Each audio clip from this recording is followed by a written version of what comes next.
Hey everybody, I'm Christopher Green. You're tuning into AMTV, Alternative Media Television. It is of course Thursday, June 2nd, 2016. Today I want to talk about this radical transformation in technology. In fact, I was in artificial intelligence, for example, to be specific. I was watching this incredible, very illuminating video, to use that term, of the Illuminati.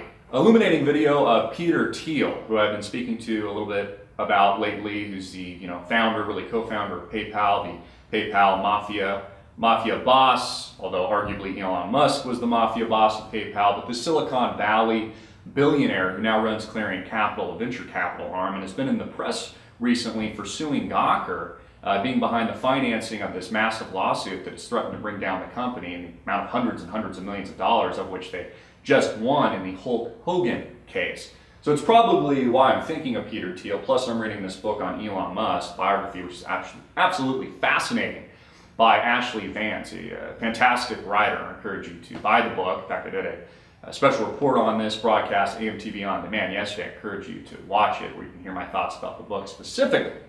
But Peter Thiel is a very smart individual, and he was talking in this video I was watching, I think hosted in the UK, about where things are going in the future. And this is a guy who's just really nailed everything, whether or not you love him or hate him or think he's a globalist or a Bill Gates type or not, or working for the machine that makes up the New World Order elites, doesn't matter. What you need to do is pay attention to what these people are talking about.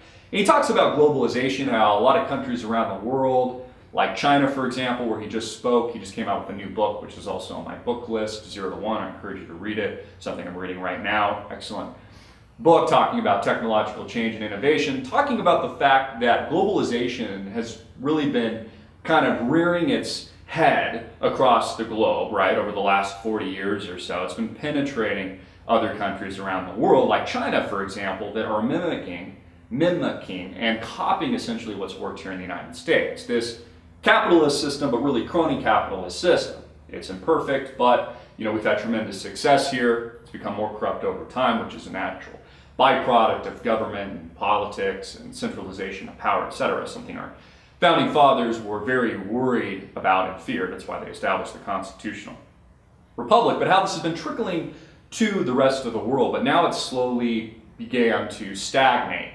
And actually, at a time when people think things are so great, there's been all these technological advancements of cell phones and digital technology and the internet, etc. Although these things are pretty great and they've been relatively huge advancements, in actuality, his thesis is there's really stagnation.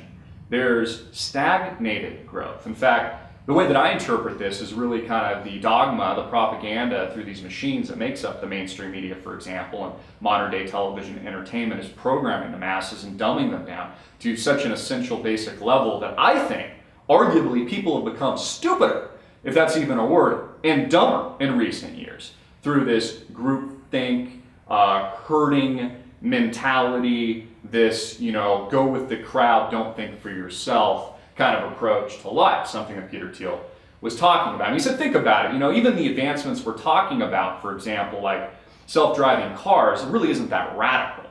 What was radical was the invention of the car from the buggy. That was radical. But self-driving cars, it's not like they're flying around Jetson style or anything like that. It's not like we are exploring new frontiers in space or time travel. It's not that radically advanced. So we can make a strong argument that there's been more stagnation than there's been technological advancement and growth.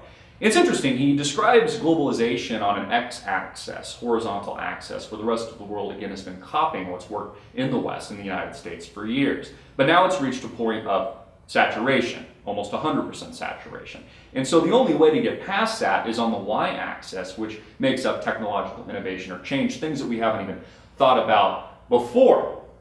But he talks specifically about artificial intelligence, and something that he really mirrors with Elon Musk is that there's a genuine pessimism on AI. There's intense optimism from the optimists like Ray Kurzweil, The Singularity is Near, another author, another book that I recommend. And then there's pessimism from people like Elon Musk that fear that we might, for example, create our own Frankenstein and lose our humanity, and that the AI would develop such an intelligence that it would learn to hide itself because it would understand and realize that its creator feared it, the God that created it, so it would learn to hide in plain sight, something I think arguably might already be happening today. So he talks about artificial intelligence. He kind of mirrors what Elon Musk is describing, that he's kind of conflicted that there's this pessimistic view that it could get out of control, that we create this monster, that we don't even know what we might create. In fact, Elon Musk referenced a company, although he wouldn't name names, at the Recode conference in Rancho Palos Verdes, California yesterday. Although I think he was insinuating that it may be Google, who he's friends with, Sergey Brin, Larry Page, the founders, who might be creating this from an optimistic vantage point along with Ray Kurzweil, and then it turns into this monster that we can't control. But Peter Thiel brings up a very interesting intellectual point from the side of the equation that he referenced the dot-com boom, for example. It was another time of this radical, tremendous change where there was tons of money and venture capital moving into these companies that didn't even really produce any revenue or have any profits. And at the time, people were asking similar questions of what if this gets out of control, the technology advances so quickly that we, for example, lose control, and kind of the same argument we're making with artificial intelligence today, that there'll be this dramatic parabolic shift in exponential growth, something that very few people can quite comprehend or understand, and that we lose our humanity, there's structural loss of jobs, unemployment, for example, all these ethical questions, moral questions, religious questions that revolve around this. But the question that we should have been asking at the top of that bubble, before the 2000, bust, was not whether or not these radical shifts were going to happen, but was that, do any of these companies really have a, solid balance sheet? Were they able to really make any money? Did the companies themselves work? And I think it's really a kind of mirroring where we are today, where we should be asking, for example, this radical shift in technology and handheld devices and cell phones and iPads and computers, have we created a giant vulnerability for ourselves? Does this technology always work? Is it not dangerous? Could this system collapse just like what we saw with the dot-com bust, like what we saw with the securitization model, although I believe it to be engineered. I think there's factual evidence to prove it, that made up the 2008-2009 wealth transfer and collapse, securitization of the mortgage market, for example, MBS securities, CDOs, CMOs, all these exotic synthetic instruments that they created out of thin air that makes up Wall Street today, algorithmic trading system. But that we should be asking the more glaring, less obvious question is that, have we created a vulnerability for ourselves? What happens if these devices shut off? The internet goes down, your credit card doesn't work, or you can't get cash from the bank, or the system itself shuts down. Remember, in 2008 and 2009, our government told us that the world was about to come to an end, that it was on the heels of absolute destruction and collapse, that the entire banking system wasn't functioning properly. There was no liquidity. Well, we could make the same argument about technology today and our dependence and our adherence and our giving up of our freedoms, control, and power and letting this technology run our lives. Whereas what happens if that turns off and we can't function as a society anymore? And again, I think this plays into the argument that we're considerably dumber on the whole, the sheep at large, not necessarily you educated people tuning in, but that society has gotten dumber as a result of this groupthink, digital media consumption environment of synapses firing 24/7 with almost too much content hitting us right in the face on a daily basis, including what you're tuning into right now. Almost this absolute fragmentation of information that it's almost impalpable to even come to terms and grasp with how radically different today is versus even 10 or 20 years ago. So an absolute fascinating discussion, and he's very quite conflicted and pessimistic of what the future holds. In my opinion, the main takeaway, and I'll put the link to the video, maybe even play some clips in this one, was that globalization continues within reason, but it's really the only thing, it's the glue holding together the global economy and countries. Even though China, says it's communist, they've implemented a lot of the capitalistic policies, economic policies, which have, seen its rapid rise in GDP growth, and we've seen this coming from the rising East and the BRICS nations, etc. But if any of that ends, or there's a pushback to this globalization model, which we're starting to see, there will be great instability and war. And he even references it, global war, and talks about World War II and World War I and that disruption, and that the only thing that really gave the world relative peace, especially in Europe, post those war years, was this, movement to a globalized society. But as a byproduct of that and technology, there's a tremendous, profound structural shift in the way everything works. And he talks about how New York, and this really mirrors a lot of what I've been talking about for over 7 years now, how the model's broken. Nothing works anymore. They keep, using it, this, New York City banking model, etc., how they print the dollar out of thin air, even though there's all these competing new technologies that are basically telling us that we don't need any of the current system, any of the current political model, any of the current economic model, the currency model, the media model. I was actually one of the few people to see at the time, 7 years ago, around 2008, 2009, how big of a trend social media was. I mean, I was actually one of the few that saw it. It was actually so big that most people, as Peter Thiel has talked about, couldn't even see it.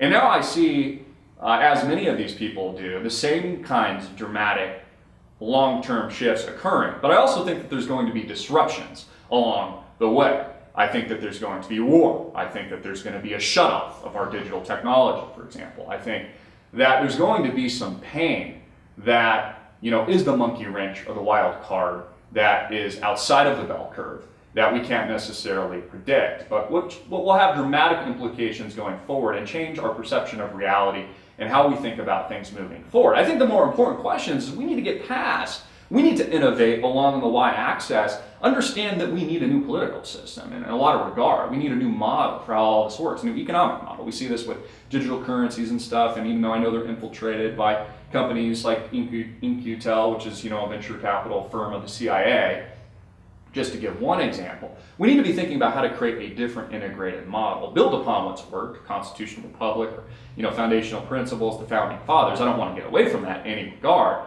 I just want to actually make it better, build upon the foundation that has, laid such a great groundwork for our country, for example. And I think as inevitability, there's going to be merger of, and more of a global, effort to integrate, countries. And I think that there's some good things that actually can happen with that. There's also some tremendous evil, as we talk about, the global power structure, the New World Order paradigm, the powerful families that control everything, whether or not it's finance, politics, large corporation that influence both of those things and big money finance. There's a very sinister, evil approach to that and very much an agenda to institute that.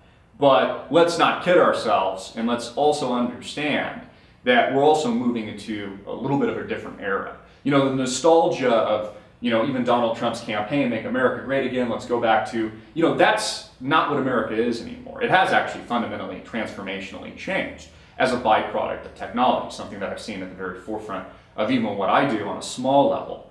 But what I find fascinating is, though many of those, and those people that I study, whether or not, and these aren't necessarily people I'm endorsing, but people that I'm studying. I study everything. I read a lot of books, but people like Peter Thiel, Elon Musk, even the Jeff Bezos and the Tim Cooks of the world, even the founder CEO Schultz of Starbucks, all these different companies, innovators, Google, what people couldn't see coming years ago because it was almost too big has now become what our society is today. And I actually think people can't see the forest of the trees now. The trend's going to continue. Yes, there's going to be disruptions, but we're still living through one of the most dramatic, amazing, transformational shifts in human history, arguably.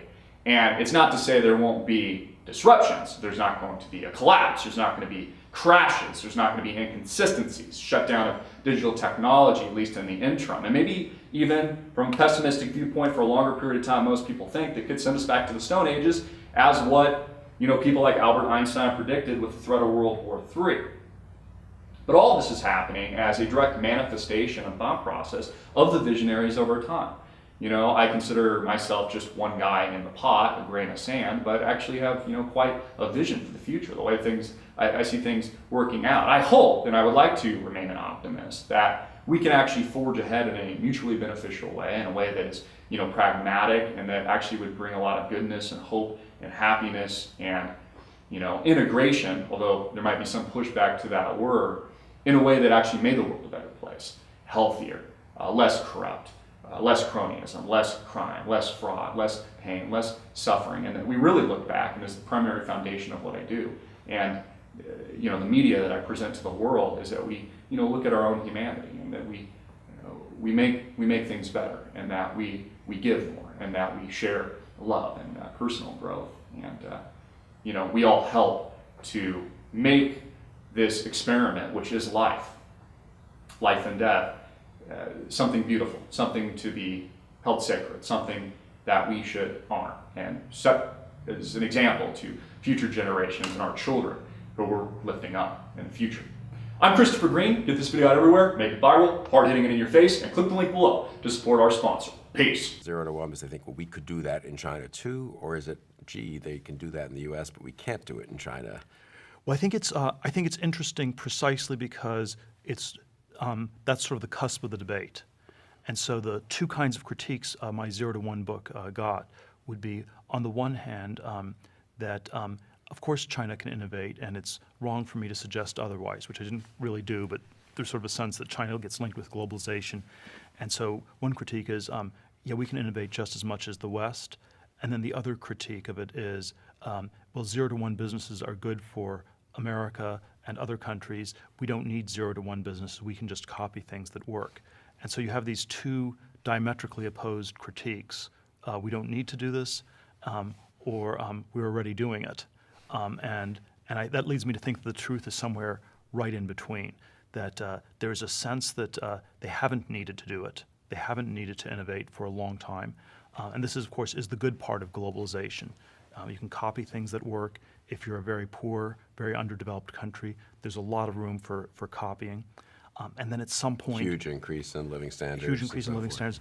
And at some point, you run out of things to copy. And there's a sense that this is what happened. This was the arc of Japan, sort of the Asian exemplar in some ways, where starting with the Meiji Restoration in the 1870s, and then all the way through the 1970s, 1980s, was incredibly dynamic. There were so many ways it wasn't a strictly capitalist model, but it somehow just worked. And then you sort of hit a wall in the 80s where they more or less caught up. There was nothing left to copy, and then it somehow failed to move beyond that. And then then you get the question: when does China hit a wall like Japan? It's a very similar model, export-oriented, current account surpluses. When do they hit a wall? If you look at it on per capita GDP, you would say it's roughly where Japan was in 1960, so you have maybe 20 years left to go on the copying. So if you look at per capita GDP, you'd say, China's still, it's 1/7, 1/8 of the U.S. Japan got up to about 2/3 or 3/4 before they hit the wall, so you have a long way to go. And then if you look at it, maybe from trade flows, where in many goods, China's manufacturing half the stuff that gets made in the world in that category, and you sort of wonder how much growth is there really left doing this? And you end up with this question whether maybe this model worked really well for Japan when it was the first country doing it, and it works much less well for China at a much bigger scale. And so maybe they're hitting this wall that Japan hit in the late 80s today in 2016. And one of those interesting things, I think this is in the book, and certainly in other things you've written in our previous conversation, I think we discussed this some, is people tend to muddy together or link to globalization and innovation. And I think you make the argument that they're quite different, actually. Yes.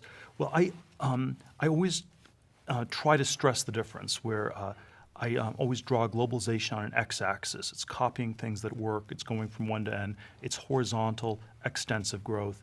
And then I always draw technology or innovation on a y-axis, going from 0 to 1, intensive, vertical progress, doing new things. So it's doing new things versus copying things that work. And there certainly is a sense that in a successful 21st century, we want to have both more globalization and more technology. But then there are probably some trade-offs in terms of where the stress gets placed. And if you look at the history of the last 200 years, we've had eras of technology and of globalization and of one or the other. The 19th century was an era of both tremendous globalization and tremendous technological progress from 1815, ending with the start of World War I in 1914, when globalization goes very much in reverse, technology continues at a breakneck pace. And then I would date 1971 when Kissinger goes to China as the year where globalization begins again in earnest. And we have had 40 plus years now of breakneck globalization, but what I've argued is a relatively more limited progress in technology, mostly centered on this narrow cone of progress around computers, software, internet, and not so much in many other areas of technology. And so the 20th century had a period of technology with less globalization, and then a more recent period of globalization with more limited technology. It's reflected in some ways in the different ways we talk about our world. So in 1965, when you had technology but no globalization, you would have described the world geopolitically as the first world and the third world. Right. The first world was that part that was technologically progressing. The third world was that part that was sort of permanently screwed up. Today, the dichotomy would be between the developed and developing worlds, which is a sort of convergence, homogenization, globalization theory of history. The developing world is converging with the developed world and becoming more and more alike. And so this is a pro-globalization dichotomy, but at the same time, it's also an anti-technological dichotomy, because when we say that we living in the United States or Western Europe or Japan are living in the so-called developed world, we are saying implicitly that we're living in that part of the world where nothing new is going to happen, Right. where things are done, finished, and exhausted. And I feel that that's always a little bit too pessimistic. So I think in theory, we should have both globalization and technology. In practice, we certainly have choices that we make. On an individual level, do we work in ways that are more globalization-oriented, more technology-oriented? It's possible that over the last 40 years, there were so many gains from globalization that it was natural for talented people in our societies to work in those in industries that were linked to globalization, and perhaps those gains are a little bit more hard to come by now, and maybe it makes sense to rebalance towards technology. If you think of it geographically within the U.S., you could say that New York City is the city that was, it's linked to finance. Finance is the industry that's linked to globalization simply because it's about the global movement of capital. It's something that's very easy to move around the world.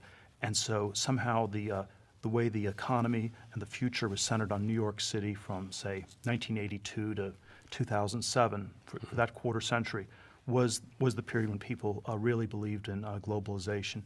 And the sort of strange shift from New York City to Silicon Valley, I see as this shift where maybe we can get more out of technology. It's harder to make progress on globalization. And I still spend some time in both in New York City and mostly in Right. Silicon Valley.